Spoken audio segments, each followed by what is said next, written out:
Is it helpful to be pushing for that as you're trying to get a deal? We are prepared to get back into the deal as soon as possible, as soon as Iran is, and we would lift all of the sanctions that are inconsistent with the JCPOA. But in the meantime, we can't stand by and not be prepared for a world in which Iran may be choosing to delay, build its program, try to build more leverage. We obviously have to respond, and so that's what we're doing. We're preparing ourselves for that outcome. How concerned are you, or how concerned is the United States that Israel could potentially drag the United States into an armed conflict with Iran? We are privileging the path of diplomacy. We think it's the best way. We think it's best for us. We suspect it's best for Iran, but Iran will have to decide.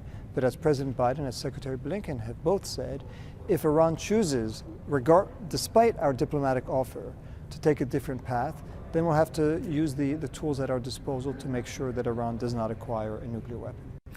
Why should Iran trust the United States, though, given the fact that it knows full well that a 2024 presidential election could bring another president that could completely undo any of the efforts you're making right now? This is not a deal that is based on trust.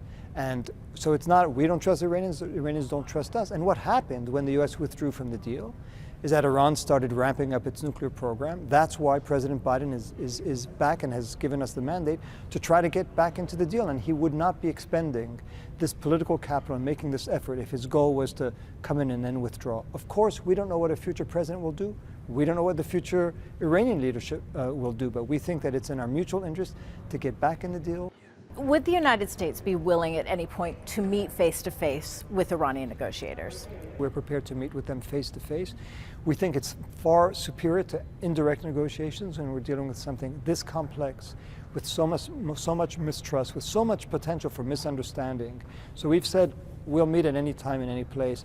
They're the ones who are not prepared to do it for their own reasons. We think it's a mistake. We think it's a mistake that hurts both of us. We know that these talks are not open-ended. The United States has made that clear. What's the time frame we're looking for? As I've said before, this is a technological clock. It's not a chronological clock. In other words, if they slow down their nuclear program, we'd have more time. If they continue at the current pace, then time is running out. Secretary Blinken has made that clear over and over again. Time is running out, and we and the Europeans will have to conclude, if Iran continues down this path, that they have killed the JCPOA and the JCPOA would be no more. We hope that's not the case.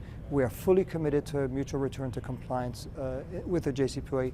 We think there's still time to do it if Iran comes back and says they're prepared to roll up their sleeves and do it too.